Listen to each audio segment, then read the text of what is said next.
Bu nişanlar arasındakı fərqi anlamaq üçün bu videonu mütləq izləməlisən. Əvvəlcə onu deyim ki, bu nişanların hər ikisi qadağan nişanları qrupuna aiddir. 3.1 Giriş qadağandır nişanı yola nişan vurulan tərəfdən bütün nəqliyyat vasitələrinin girişini qadağan edir. Bu nişan əsasən birtərəfli yol nişanı vurulmuş yollarda əks tərəfdən gələn nəqliyyat vasitələrinin hərəkətini məhdudlaşdırmaq üçündür. Yadda saxlamaq lazımdır ki, yola nişan vurulan tərəfdən girmək qadağan olunsa da, bu yolda hərəkət var və hərəkət əks tərəfdən bir tərəflidir. Nişanın arxasındakı obyektə yolun əks tərəfindən və yaxud yan yollardan daxil olmaqla getmək olar.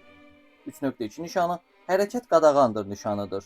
Bu nişan bütün nəqliyyat vasitələrinin hər iki istiqamətdə hərəkətini qadağan edir. Burada bütün nəqliyyat vasitələri deyildikdə avtomobil, motosiklet, at arabası, velosiped və digərləri nəzərdə tutulur. Nişanın təsir sahəsinə orada yaşayan, işləyən, ora xidmət göstərən şəxslər daxil ola bilər.